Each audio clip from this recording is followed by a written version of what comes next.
இது அதிகமாக நடக்கிறதுக்கு காரணம் என்னன்னா, இவர் வந்து வாயை திறந்து பேசணும், வாயை திறந்தே பேச மாட்டேங்கிறாரு.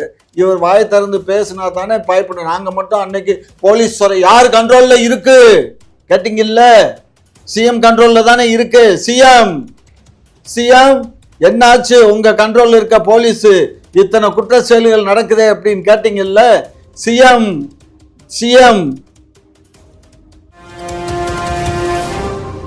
கனிம வள கொள்ளையை தடுத்து அரசு வந்து கஜானா நிரப்ப போறதா சொல்றாங்களே சார். ரொம்ப சந்தோஷம். கொள்ளை என்ன கொல்ல போகுது? எப்பயுமே கனிம வளங்களுக்கு கனிம வள தாசில்தார், டெப்டி தாசில்தார், தாசில்தார்னு ஒருத்தர் இருக்கார் கலெக்டரேட்டில். அவருடைய ஒப்புதலின் பேரில் தான் அங்கே மலையில் போய் இருக்கக்கூடிய மண்ணையோ அல்லது கல்லையோ வெட்டி எடுக்க முடியும்.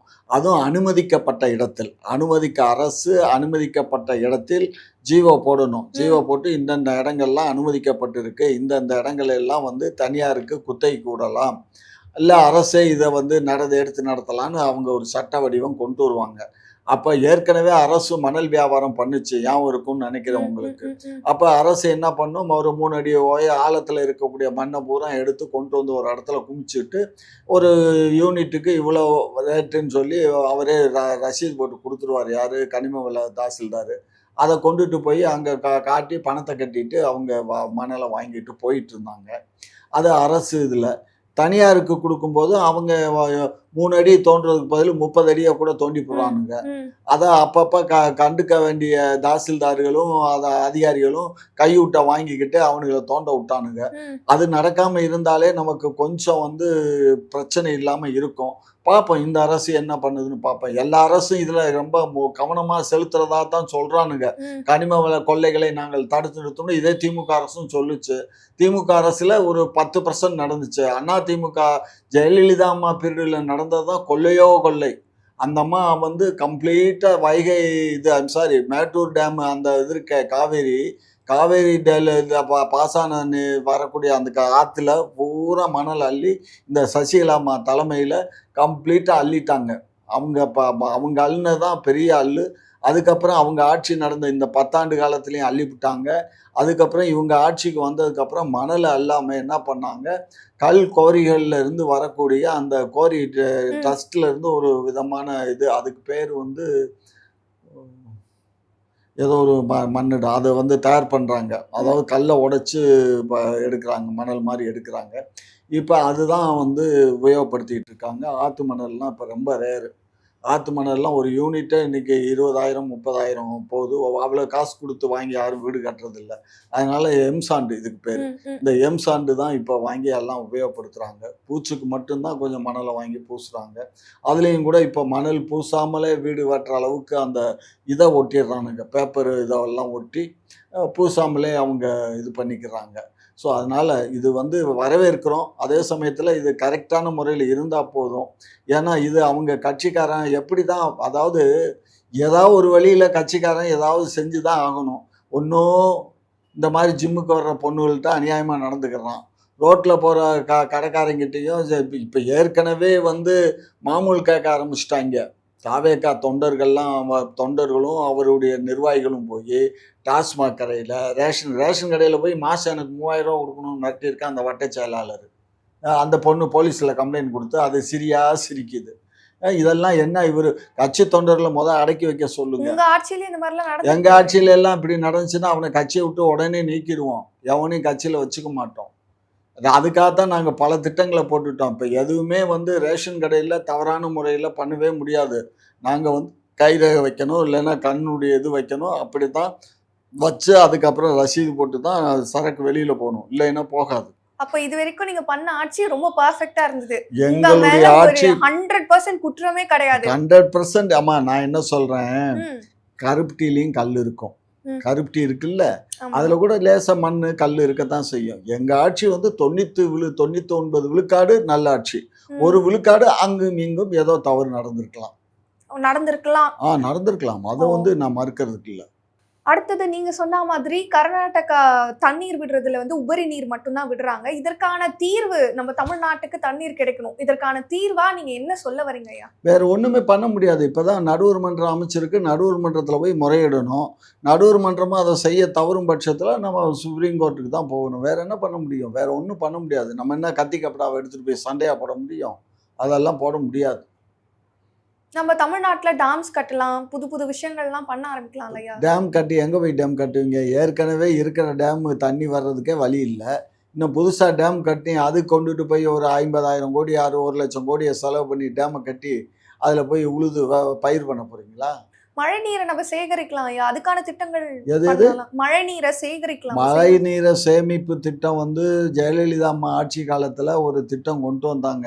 ம். ஒவ்வொரு வீடும் புதிதாக ஏற்கனவே கட்டப்பட்ட வீடுகளும் புதிதாக கட்டப்படக்கூடிய வீடுகளும் ஒரு மழைநீர் சேமிப்பு திட்டத்தை ஒன்று பண்ணி மொட்டை மாடியில் விழுகிற தண்ணியெல்லாம் கிணறு மாதிரி வெட்டி அதுக்குள்ளே விடுவாங்க.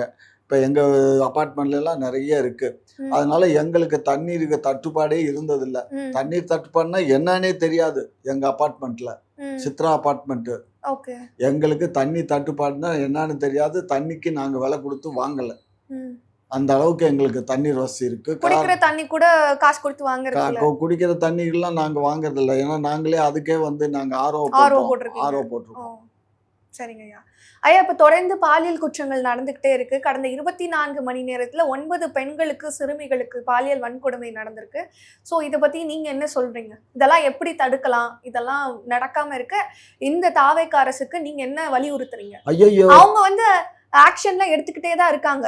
எவ்வளவு முடியுமோ அவ்வளவு சீக்கிரம் எடுத்துட்டே தான் இருக்காங்க. சோ நீங்க என்ன சொல்ல வரீங்க? ஏம்மா நான் தான் சொல்றேனே, திமுக ஆட்சியில் எங்கோ அங்கே ஒன்று இங்கே ஒன்று எப்பயோ மாதத்துக்கு ஒன்றோ ரெண்டோ நடந்ததை பெரிய இஷ்யூவாக எடுத்து இந்த பத்திரிகையிலெல்லாம் எங்களை வந்து அவ்வளோ தூரம் கேவலப்படுத்தினானுங்க. இப்போ ஒரு 24 மணி நேரத்தில் 9 நிகழ்ச்சி நடந்திருக்கு. அதுக்கு முன்னாடி நடந்ததெல்லாம் உங்களுக்கு தெரியும். 3 வயசு குழந்தைய பண்ணது, 7 வயசு குழந்தைய பண்ணது, இந்த மாதிரி நிறைய பண்ணிக்கிட்டு தான் இருக்கானுங்க. இதுக்கு வந்து போதை தான் முக்கியம். அதனால போதையை கட்டுப்படுத்துவோன்னு சொல்லி இப்போ ஒரு சட்டமன்றத்தில் சொல்லியிருக்காரு.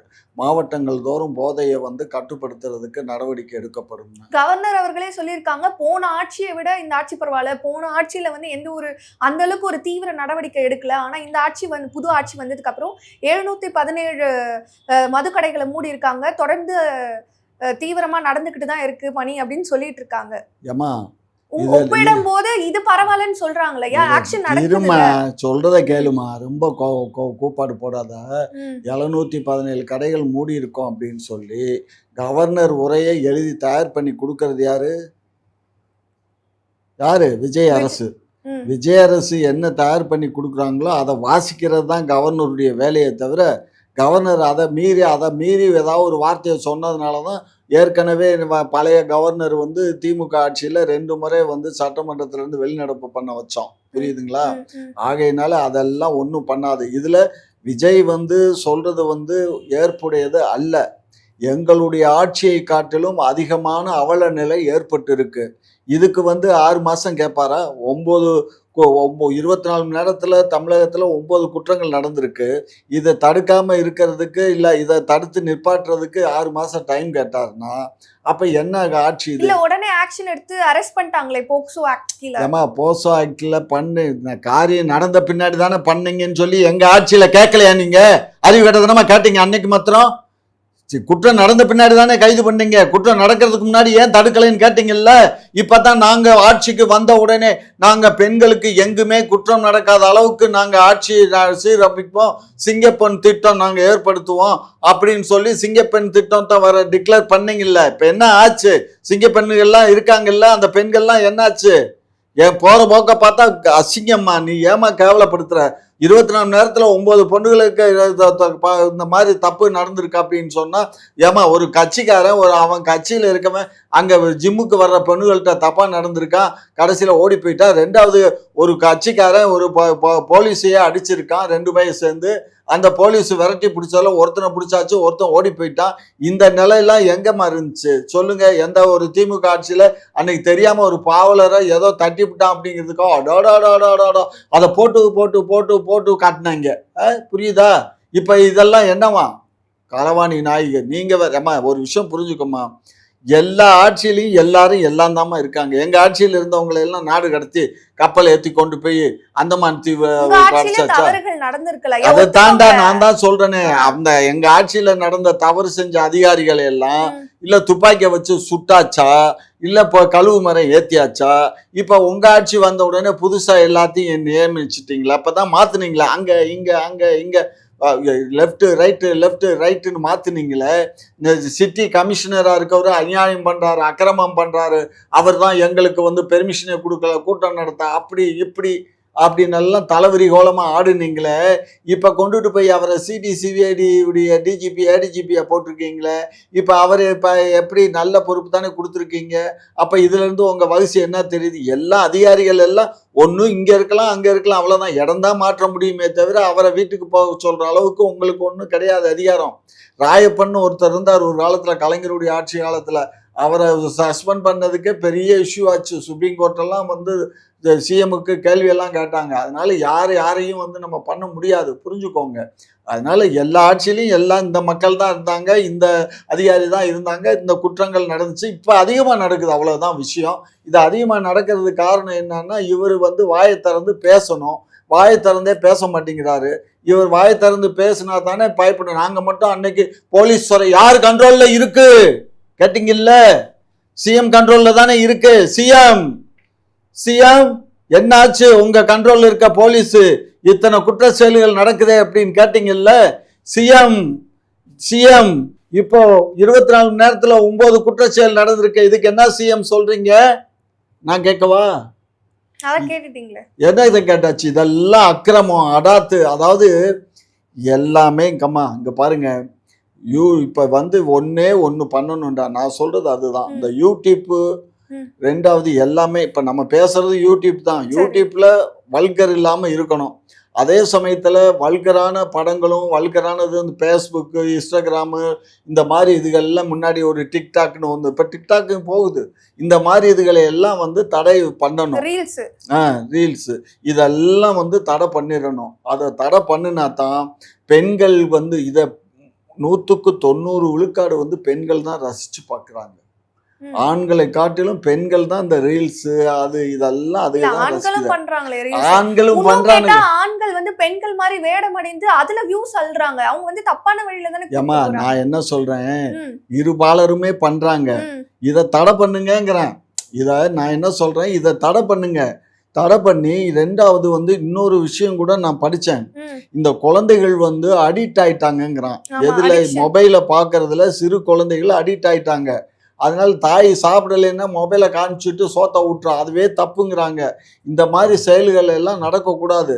அதனால முன்னையெல்லாம் வந்து நாங்கள் முத மொபைல் வந்த காலத்துல ஒரு கால் பேசணும்னா 15 ரூபா, ஒரு கால் பேசணும்னா 15 ருபீஸ். அது மோட்டரோலான்னு இத்தான் தெரியும். இது இப்படி இப்போ கையில பிடிக்கணும், போனை காட்டிலும் பெருசா இருக்கும்.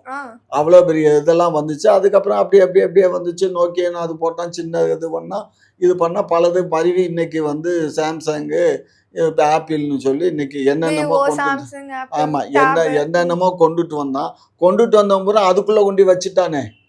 எந்ததை திறந்தாலும் பெண்களை வல்கரா காட்டாம இருக்கா சொல்லுங்க? நீங்களும் பார்த்திருப்பீங்க. பெண்களை வல்கரா காட்டுறதுதான் அவனுக்கு வியாபாரம் நடக்குது. ஏன் கடந்த ஆட்சியில நீங்க இது பண்ணல? எங்க ஆட்சியிலையும் நாங்க வந்து ரொம்ப ரெஸ்ட்ரிக்ட் பண்ணோம்டா. இது வந்து நாங்க ஒன்றிய அரசு என்ன மாதிரி நடவடிக்கை எடுத்தீங்க? நாங்க ஒன்றிய அரசுக்கு தான் நடவடிக்கைக்கு தான் நாங்க பரிந்துரை பண்ண முடியுமே தவிர எங்களால் பண்ண முடியாது. இது நம்ம கண்ட்ரோல் இல்ல. தெரியுதா? இது வந்து தனி மனித ஒழுக்கம் சம்பந்தப்பட்டது. தனி மனித ஒழுக்கம் சம்பந்தப்பட்டது மட்டும் இல்லடா. இந்த இதை தடை பண்ணணும்னா ஒன்றிய அரசு தான் பண்ணணும். திரு மோடிஜி அவர்கள் தான் பண்ணணும். மாண்புமிகு மோடிஜி அவர்களே இந்த இதெல்லாம் தடை பண்ணுங்க. நம்ம நாட்டினுடைய பெண்களும் ஆண்களும் சந்தோஷமா சுபிட்சமா வாழ்றதுக்குன்னா நீங்க இந்த மொபைல கூட நீங்க தடை உத்தரவு போடுங்க, நாங்க வரவேற்கிறோம். அந்த காலம் மாதிரி தெருவுல ₹1 போட்டு அப்படி இருந்தா நம்மளோட யூடியூபே ஓடாதையா? பரவாயில்லம்மா, யூடியூப் ஓடணுங்கிறதுக்காக நம்ம வந்து மக்களுடைய குற்ற செயல்களை நிறைய நல்ல விஷயங்களும் இருக்குல்ல. நல்ல விஷயங்களுக்கு இப்போ நான் என்ன சொல்கிறேன், பட்டன் ஃபோனை போடு. அதை தவிர வேறு எல்லா ஃபோனையும் விட பட்டன் போடு, அவசர ஆத்திரத்துக்கு ஃபோன் பேசிக்கிடலாம். அதுக்கு அப்ப மாத்திரம் பட்டன் போடு. படிப்புலாம் எப்படி படிக்கிறது? நிறைய நியூஸ்லாம் எப்படி தெரிஞ்சுக்கிறது? அது ஃபோன்ல. அது எந்த வீட்ல டிவி இல்லாம இருக்குது, எந்த வீட்ல ரேடியோ. ஒரு காலத்துல ரேடியோ கைப்பெட்டி கையிலேயே ரேடியோ வச்சுட்டு திரிஞ்ச காலம்லாம் உண்டு. நாங்கெல்லாம் சின்ன வயசுல ரேடியோ கையில வச்சுட்டு இருந்தோம். அதுக்கப்புறம் பாக்கெட் ரேடியோன்னு வந்துச்சு. அதுக்கப்புறம் இது வாட்ச் ரேடியோன்னு வந்துச்சு. இப்ப மொபைல் இருக்கிறதுனால குற்ற சம்பவங்கள்லாம் தடுக்கப்படுது ஐயா. அப்ப காவலன் அத SOS அத ஆப். நான் என்ன சொல்றேன், நீ ம். என்ன பண்ற, குற்ற செயலை தடுக்கணும் அங்கங்க கேமராவை ஃபிட் பண்ணு. இப்ப கேமராவை வந்து தொடர்ந்து எங்க திமுக ஆட்சியில தான் சென்னை மாநகரம் மட்டும் மாதிரி இது மாதிரி எல்லா பெரிய பெரிய மாநகரம் கார்பரேஷன்ல பூரா கேமராவை ஃபிட் பண்ணோம். அப்பதான் அந்த திருட்டு கொஞ்சம் குறைஞ்சிச்சு. ஆமா. இப்ப அது மாதிரி அதை கொஞ்சம் இப்ப நிறைய நாங்க போட்டோம். அது சில இடங்கள்ல செயல்படுது, சில இடத்துல செயல்படாம இருக்கு. அந்த செயல்பாட்டுக்கு கொண்டுட்டு வாங்க. இதெல்லாம் ஒழுங்கு பண்ணுங்க. இதெல்லாம் பண்ணணும். இதெல்லாம் பண்ணாம அதாவதுமா ம். நைட்ல சாப்பிட்றதே செமிக்க மாட்டேங்குது. காலையில வந்தாலே அப்படியே அப்படியே உட்காந்துட்டு இருந்தா எப்படிம்மா ஆட்சி பண்ண முடியும்? ஆக்டிவா இருக்கணுமா? ஆட்சிங்கிறது வந்து திரைப்படம் இல்லைம்மா. திரைப்படத்தில் வசனம் 10 வசனத்தை கொடுத்தா 10 பக்கத்தை படிச்சுட்டு அதை மனப்பாடம் பண்ணி ஒப்பிச்சுட்டு அதில் ஏதாவது தவறு இருந்தால் அதை போய் மறுபடியும் மைக்கை போட்டு பேசி விட்டா முடிஞ்சு போச்சுன்னு வர்றதுக்கு இது அப்படி கிடையாது. இது நேரடியான ஆட்சி, மக்களின் ஆட்சி, மக்களுக்கான ஆட்சி.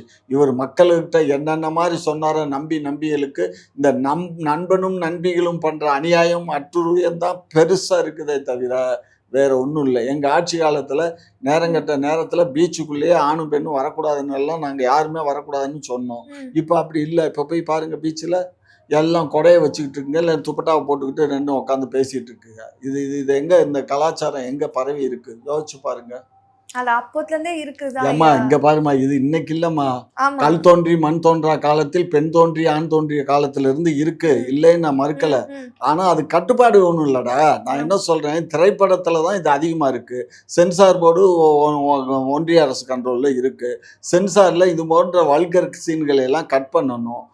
ஏமா ஒரு ஆனா படங்கள் இப்ப எல்லாமே வன்முறையை தூண்டுற மாதிரி தானே வருது. வன்முறையை தூண்டுற மாதிரியும் வருது, தப்பான காட்சிகள் வருது. தப்பான காட்சிகள் வருது, பெட்ரூம் சீன் வருது. இப்போ பெட்ரூம் சீன் வந்தா சின்ன பிள்ளைகளும் ஒரு திரைப்படம் பாக்குறாங்க. அந்த சீன் வரும்போது கண்ணை முடிக்கன்னா முடிக்கிறீங்களா?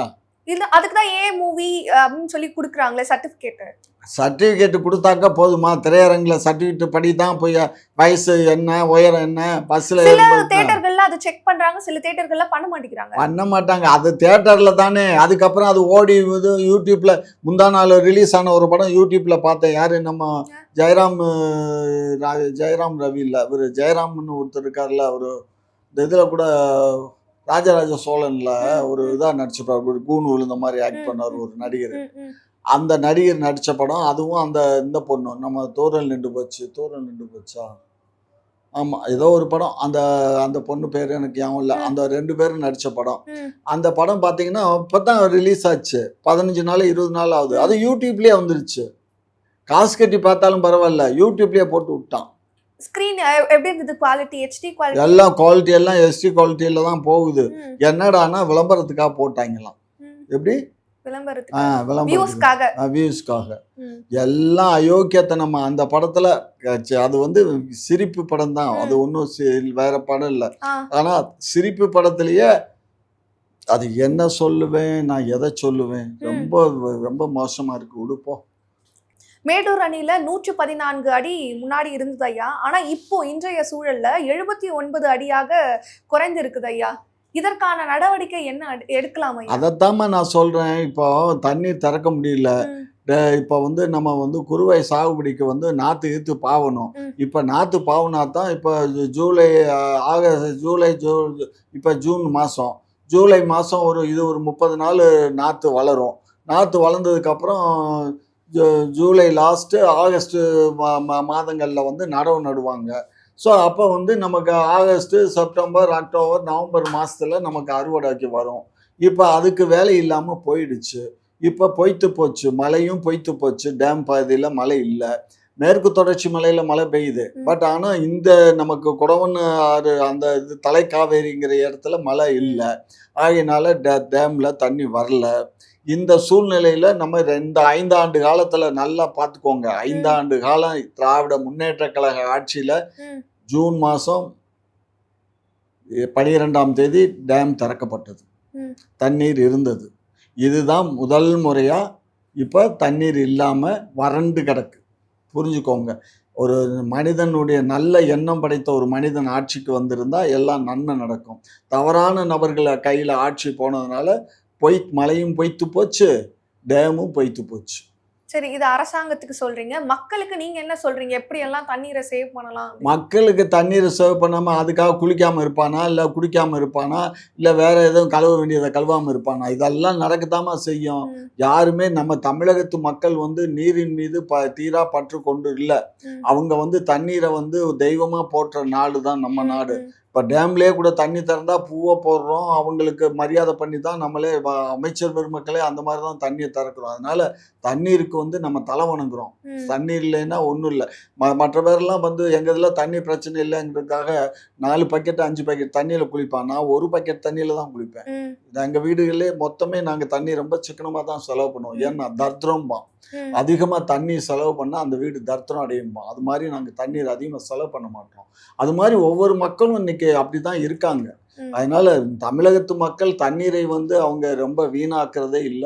ம். அவங்க சிக்கனமா தான் செலவு பண்றாங்க. நீர்நிலைகளையும் பாதுகாக்கிறாங்க. பழைய காலம் இல்ல. இப்ப வந்து இது அவேர்னஸ் வந்துருச்சு. 21வது நூற்றாண்டு. ம், அதனால இப்ப நெறைய பொதுமக்களுக்குள்ளேயே ம், அவேர்னஸ் வந்ததும் இல்லாம நெறைய குழுக்கள் உண்டாயிருச்சு. ம். நம்ம ஏரியா தன்னார்வலர்கள் குழு. ம், நமக்கு இப்ப இவங்க பல்லாவரம் பண்ணதெல்லாம் அந்த குழுக்கள் தான் ம், பண்ணாங்க. ம், அதுக்கப்புறம் அரசு கொஞ்சம் பணம் பண்ணுச்சு. அத சுத்தி அப்புறம் அரசாங்கம் வந்து பார்க் போட்டுச்சு. வாக்கர்ஸ் கிளப் மாரி ம், ஓடெல்லாம் பதிச்சு, அங்கங்க பூங்காலாம் வச்சு ரொம்ப பிரமாதமா பண்ணியிருக்காங்க. அதே மாரி வட சென்னையில பார்த்தீங்கன்னா, அட்டகாசம்! இந்த மாரி ஒரு இதே பார்த்திருக்க முடியாது பூங்கா. அவ்வளோ பெரிய 9 மொத்தம் வந்து 150 ஏக்கரால ஒரு பூங்கா இருக்கு. ம், ம், ம், அதே மாரி இங்கேயும் ஒரு பெரிய ஃபாரஸ்ட் மாரி ஒரு பூங்கா வந்து நம்ம காலேஜ் ரோட்ல காலேஜ் ரோடு இல்ல. இது கிரீவென்ஸ் சாலையில ம், அங்க ஒரு பூங்கா இருக்கு. ம், இது மாரி எல்லாம் பெரிய பெரிய பூங்காக்கள் வந்து போன ஆட்சியில திராவிட முன்னேற்ற கழக ஆட்சியில பூங்காக்கள் திறப்பு விழா தான் அதிகமா பண்ணியிருக்காங்க. ம், அவ்வளோ ம், பூங்காக்கள். காரணம் என்னன்னா மரங்கள் இருக்கணும். ம். மக்களுக்கு இளைப்பாறுறதுக்கு ஒரு இடம் வேணும். அப்படிங்கிற நல்ல காற்று, ஆ மாசு இல்லாத மாசு காற்று. இல்லாத காற்று இருக்கணும். மக்கள் வந்து இப்ப ரொம்ப டென்ஷனா இருந்தா எங்க போய் உட்காருவாங்க? மரத்துக்கடியில ஆமா, உட்காருவாங்க. ஆமா. இப்ப பூங்கால போனா வாங்க உட்காரலாம். சிறு குழந்தைகள்லாம் விளையாடுது. அத பார்க்கலாம். இப்ப எங்க வீட்டுக்கு பக்கத்துல ஒரு பூங்கா இருக்கு. ம், நானே சில நேரங்கள்ல ஸ்ட்ரெஸ்ஸா இருந்தா அந்த பூங்கால தான் போய் உட்காருவேன். ஸோ அந்த குழந்தைகள் விளையாடுறது, பெரியவங்க வாக்கிங் போறது இதெல்லாம் பார்ப்பேன். அப்புறம் மனசுக்கு ஒரு திருப்தி வரும். நானும் ஒரு 2 சுத்திட்டு வீட்டுக்கு போவேன். இது ம். மாரி பூங்காக்கள் வந்து வேணும். அந்த பூங்காக்களுக்கு வந்து நல்ல பராமரிப்பும் வேணும். பராமரிப்பு இல்லைன்னா பூங்கா உருப்படாது. அதெல்லாம் இன்றைக்கு திமுக அரசு நல்லா பண்ணியிருக்கு. இத மெயின்டெயின் பண்ணாலே போதும். இத வந்து நாங்க பண்ணுனத இந்த தாவேக அரசு மெயின்டெயின் பண்ணாலே போதும். வேற ஒண்ணும் புதுசா இவங்க திட்டம் போட வேண்டிய அவசியமே இல்ல. அத பாதுகாத்தாலே போதும். ஐயா, இப்போ இவ்ளோ விஷயங்கள் நீங்க சொல்லிட்டீங்க. இப்போ பெரிய பெரிய தொழிற்சாலைகள்ல இருந்து வரக்கூடிய அந்த கழிவுகள என்ன பண்ணலாம்? அது வந்து தண்ணீல தானே கலக்க விடுறாங்க. ஏம்மா அதுக்கு தான் நாங்க ஒரு சட்டம் போட்டு அத வந்து நாங்க குற்ற செயலா உண்டு பண்ணி, யாரெல்லாம் அந்த மாரி தண்ணிய நேரடியா வந்து அந்த இத உள்ள திறந்து விடுறாங்களோ, அவங்களையெல்லாம் நாங்க கைது பண்ணி கேஸ் போட்டோம். ம், அதுக்கு வந்து என்ன பண்ணணும்னா, ம். அவங்க வந்து அதுக்கு வந்து சில இது இருக்கு. அந்த அது பேர் எனக்கு சொல்ல தெரியல. சரி. அத வந்து அந்த கழிவுகள் ம், நேரடியா வரக்கூடிய கழிவுகள வந்து, அந்த சாயப்பட்டறையிலிருந்து வரக்கூடிய ம், கழிவுகள ம், அத சுத்திகரிச்சு, அத சுத்தப்படுத்தி அந்த தண்ணீய தான் உள்ள திறந்து விடணும். ம், ம், ம். அதத்தான் வெளியில திறந்து விடணும். ரீசைக்கிள், அ ரீ ரீசைக்கிள். ரீசைக்கிள் பண்ணி தான் திறந்து ம், விடணுமே ம், தவிர, இத அப்படியே அவங்க திறந்து விடக்கூடாது. ம், அதுக்கு ஒவ்வொரு இதுக்கும் பணம் இல்லைன்னத கூட அரசாங்கம் வட்டிக்கு பணம் குடுத்து வச்சு வட்டிக்கு இல்ல மானியமா குடுத்தாங்க. ம், எங்க நம்ம திருப்பூர் ஏரியால அங்க தான் சாயப்பட்டறைகள்லாம் நெறைய இருக்கு. அதனால அந்த கழிவுகள்லாம் ஈரோடு அந்த டேம் அங்க எல்லாம் வருதுன்னு ஈரோட்லயும் அதே மாரி நடந்துச்சு. இதுக்கெல்லாம் பண்ணாங்க. இப்ப இந்த இடைப்பட்ட அதுல தேர்தல்னு வந்த உடனே அது நின்று போச்சு. அது ஒரு 2 மாசம். ம், இப்ப ஒரு 1 1/2 மாசம். ஒரு 3 1/2 மாசம் ஆச்சுல்ல. இப்ப ம். பூரா அவைங்க திறந்து விட ஆரம்பிச்சுட்டாய்ங்க. இப்ப மறுபடியும் அத கண்டிக்கணும். இந்த அதிகாரிகள் கையூட்டு வாங்குறத குறைச்சாலே சரியா வந்துரும். இவைங்க கையூட்டு வாங்கிட்டு தான் அந்த தண்ணிய திறக்கிறத அலோவ் பண்றாய்ங்க. ம். ஒவ்வொன்னும் இன்ஸ்பெக்ஷன் பண்ணி எது டீபார் பண்ணிடணும். எவனுமே அந்த ரீசைக்கிள் பண்ணக்கூடிய அந்த சிஸ்டம் இல்லாத தொழிற்சாலைகள பூரா மூடிறணும். மூடினா சரியா வந்துரும். இந்த 68 ஆண்டுகள் இல்லாத வகையில இன்னைக்கு வைகை ஆத்துல வந்து ரொம்ப தண்ணி இல்லாம போயிடுச்சு. ரொம்ப அடிமட்டமா ஆயிடுச்சு. ஆமா. வைகை டேம் எல்லாம் வந்து எங்க சொந்த ஊரு மதுரை இல்லையா? நான் வந்து வைகை டேம் ஓப்பனிங்க்கே நான் போனேன்ம்மா. சரியா? வைடம் வேலை பார்த்துட்டு இருக்கையிலையும் போய் வேடிக்கை பார்க்க போனோம். பாரதி ராஜா இருக்கார்ல ஆமா சினிமா, ஆமா ஆமா அவர்லாம் கூட சித்தாள் வேலை பார்த்தாரு. ம் சித்தாள் வேலை வேலை பார்த்தாரு பார்த்தாரு. டேம் ம் கட்டையில. ம் நாங்கெல்லாம் வேடிக்கை போய் பார்த்த டேம் ம் அது. ம் அதுக்கப்புறம் அது ஓப்பனிங்க்கு போனோம். பிரம்மாண்டமா ஒரு பூங்கா. அன்னைக்கு தான் ஓஹோ! டேம்ல இப்படி ஒரு பூங்காவா? அவ்வளோ லைட் அரேஞ்ச்மெண்ட்ஸு, அந்த தண்ணியெல்லாம் அப்படியே சிலு சிலு சிலுன்னு ஓடி வர்றது. அங்க எல்லாம் அவ்வளோ நேச்சரா பண்ணியிருந்தாங்க. அப்படிப்பட்ட டேம அதுக்கப்புறம் கழுது தெரிஞ்ச கட்டர் மாரி ஆயிப்போச்சு. அதுக்கப்புறம் இந்த எம்ஜிஆர் ஆட்சி காலத்துலயும், ஜெயலலிதா அம்மா ஆட்சி காலத்துலயும் அத பக்கமே திரும்பி பார்க்கல. இவ்வளவுக்கும் அவங்க அங்க தான் நின்றாங்க. எம்ஜிஆர் பார்த்தீங்கன்னா, ஆண்டிப்பட்டியில நின்றாரு, மதுரை மேற்கு தொகுதியில நின்றாரு. அங்க இருந்து தான் ஜெயிச்சு வந்தாங்க. ஜெயலலிதாவும் அதே மாரி தான். ஆனாலும் அந்த வைகை டேம வந்து அவங்க வுட்டுட்டாங்க. வைகை டேம வந்து யாரும் தண்ணி குடுத்து அங்க வர்றதில்ல. வைகை டேம் வந்து எப்படின்னு கேட்டீங்கன்னா, மேற்கு தொடர்ச்சி மலைகள்ல மழை பெய்யணும். அந்த உள்காடுன்னு சொல்லுவாங்க. அங்க மழை பெஞ்சு அதிலிருந்து வரக்கூடிய தண்ணி சேமிச்சு வச்சு தான் இந்த 4, 5 மாவட்டங்களுக்கு அது குடிநீர் ஆதாரமாவும், விவசாயத்துக்கு ஆதாரமாவும் இருக்கும். அப்படிப்பட்ட டேமு இன்னைக்கு எந்த நாசகார சதியோ அல்லது நாசகார ஆட்சி வந்ததுனால அதுவும் நாசமா போச்சு. எல்லாம் ஆட்சி தான் காரணம். வேற யார சொல்ல முடியும்? அவங்கள தான் குற்றம் சொல்ல முடியும். ஆட்சியாளர்கள ஆனா தான் நீங்க சொல்ல முடியும். இருக்கும்போது நல்லா இருந்தது அந்த நல்லா டேம். இருந்துச்சுடா. நல்ல நாங்க இருக்கும்போது 5 ஆண்டு ம் காலம் எங்களுக்கு எந்த குறையும் இல்ல. ம் நல்லா தண்ணீர் எல்லாம் எல்லா விட்டோம். மக்களுக்கும் தண்ணீர் கிடைச்சது. தண்ணீர் பற்றாக்குறையே இல்ல. தண்ணீர் இல்லாம இல்ல. ம் எங்கேயோ 1, 2 இடங்கள்ல ரிமோட் ஏரியால வேணா இல்லாம ம் இருந்திருக்கலாமே தவிர, ம் குடிநீர் நீர் பிரச்சனையோ, ம் அல்லது வேற எந்த வாட்டர் ஸ்கார்சிட்டியோ வந்ததே இல்ல எங்க 5 உங்க ஆண்டு காலத்துல. ஆட்சியில வந்து தண்ணீர காசு குடுத்து வாங்குற நிலைமைலாம் வந்துச்சு. காசு குடுத்து எப்பயுமே தண்ணி வாங்குறோம். அது இல்ல என்னன்னு அப்ப கேட்டீங்க, ரொம்ப அந்த சூழ்நிலையில தண்ணீர் பற்றாக்குறை ரொம்ப அதிகமா இருக்கும்போது காசு அது இந்த குடுத்து 5 வாங்குற ஆண்டு காலத்துல இல்ல. அது இந்த 5 ஆண்டுல இல்ல. ம் ஜெயலலிதா ஆட்சி காலத்துல அந்த மாரி இருந்துச்சு. ம் அந்த அம்மா அப்பதான் வீராணம் திட்டத்த கொண்டு வந்தாங்க. ம் அந்த வீராணம் திட்டம் செயல்பட்டு, அந்த திட்டத்தின் அடிப்படையில சவுத் மெட்ராஸ் ஃபுல்லா வீராணம் திட்டம் பார்த்துக்கிடுச்சு. நார்த்து சென்னை பூராமே வந்து அங்க செம்பரம்பாக்கம் அங்கங்க ம் இருக்கக்கூடிய புழல் இது மாரி ஏரியால இருக்கக்கூடிய வாட்டர் இது வட சென்னைய பார்த்துக்கிட்டாங்க. அந்த அம்மாவுடைய கடைசி காலங்கள்ல அந்த வாட்டர் கெப்பாசிட்டி கொஞ்சம் முடிஞ்சுச்சு. ரொம்ப அதிகமா இல்ல. ம் அடுத்த எடப்பாடி ஆண்ட 4 ஆண்டு காலம் 4 1/2 ஆண்டு காலத்திலயும் தண்ணீர் பிரச்சனை பெரிய அளவுல படம் எடுக்கல. ஏதோ குறைவா தான் இருந்தது.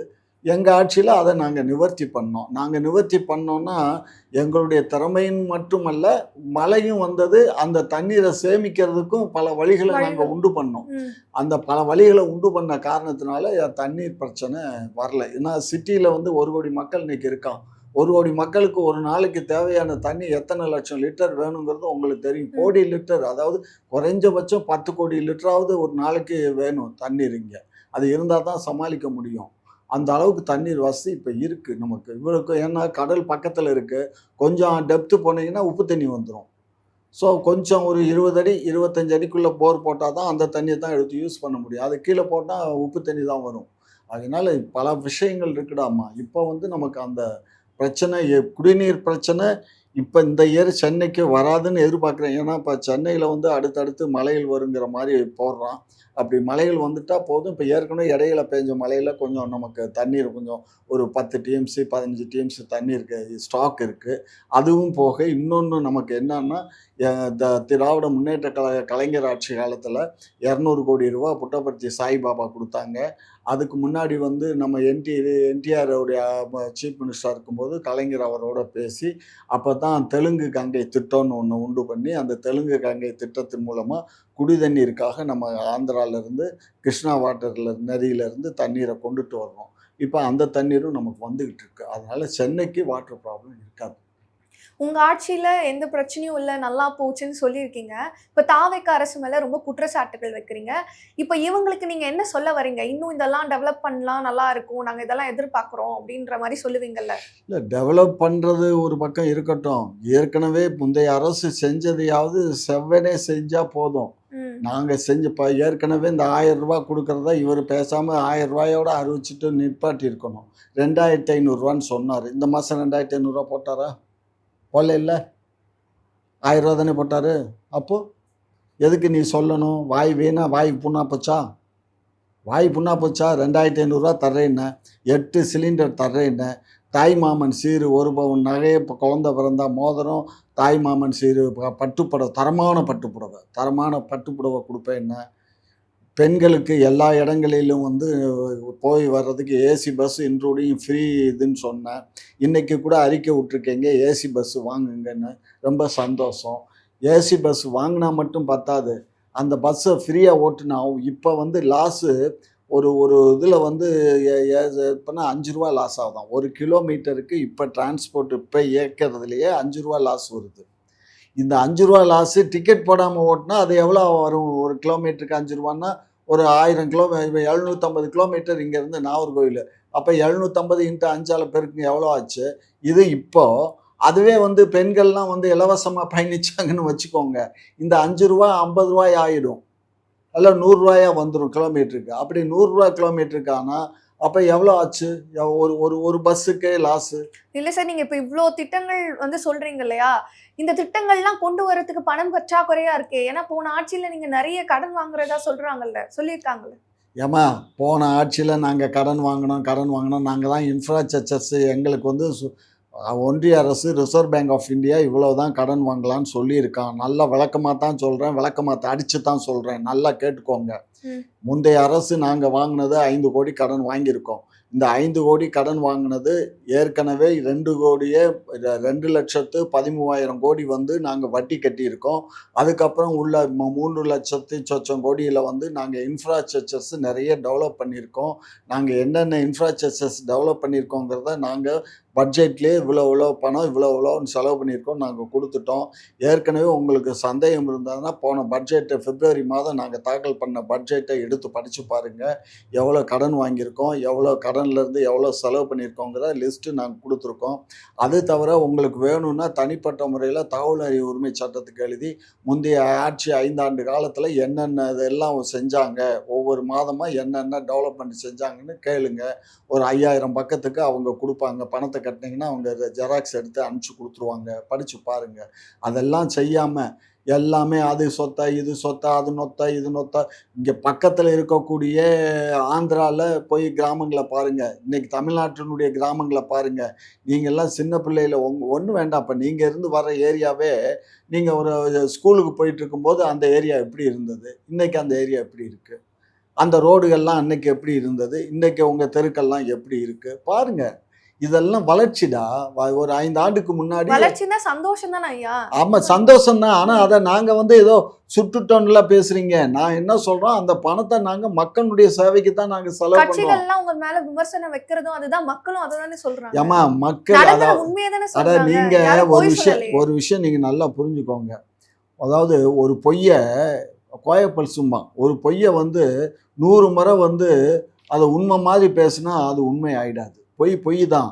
ஆனால் அந்த பொய்யே உண்மையாக பேசுகிறாங்க. இப்போ நடக்கிறது இந்த பரப்புரை பண்ணது ஆதவ அர்ஜுனுடைய அவருடைய செயல்பாடு தான். பொய்யகளை பூரா பரப்பி முந்தைய திமுக அரசு அதை பண்ணுச்சு இதை பண்ணுச்சு அப்படி பண்ணிச்சுன்னு சொல்லி சம்பட்டியில் அடித்த மாதிரி அடித்து இளைஞர்களுடைய மூளையில் ஏற்றி வச்சிருக்கான்.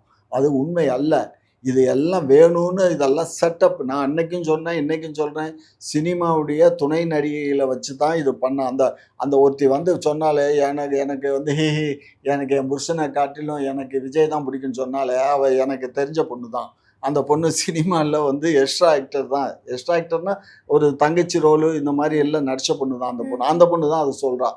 இவன் வந்து பூரா அந்த சினிமாவில் இருக்கக்கூடிய நடிகைகளை வச்சு தான் பூரா ஆளுகிற மாதிரி சீனு. என் புருஷன் 1000 பொண்டாட்டி 2000 பொண்டாட்டி கூட்டுறவன் கூட அவ்வளோ வச்சுருக்கான். இந்த மாதிரி எல்லாம் பரப்புரை பண்ணி மக்களை வந்து மடையனாக்கி வச்சுட்டாங்க. அதனால் மக்கள் வந்து சுதாரிச்சுக்கிடுவாங்க. மக்கள் எவ்வளோ நாளைக்கு பொய் உண்மையை சொன்னால் நிற்குண்டா, பொய் சொன்னால் போயிடுண்டா. இப்போ இவர் பொய் சொல்லியிருக்காரா உண்மை சொல்லியிருக்காருன்னு இந்த 40 நாள்லேயே விடிஞ்சு போச்சா? இப்போ எங்கள் ஆட்சியில் எவ்வளோ ரேப் நடந்துச்சு, இந்த ஆட்சியில் எவ்வளோ ரேப் நடந்திருக்குங்கிறது தெரிஞ்சு போச்சா? 24 மணி நேரத்தில் 9 ரேப் நடந்திருக்கா? யோசிச்சு பாருங்கள். இது மாதிரியெல்லாம் நடந்ததே இல்லை.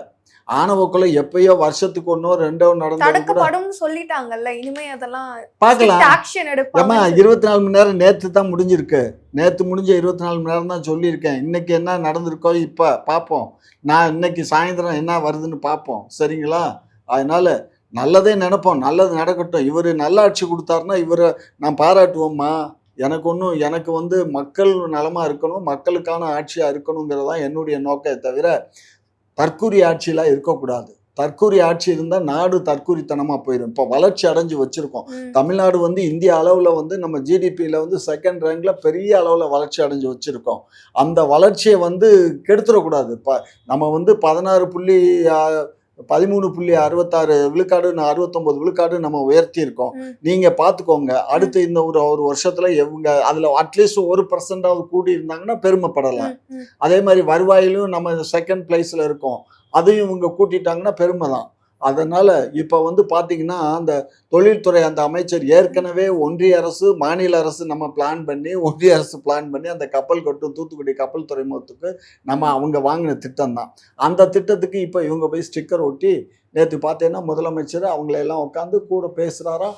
உடனே அவங்கெல்லாம் இது பண்ண கருமம் பிடிச்சப்ப சரி விடு, எதை பேசுறது எதை விடுறதுனே தெரியல.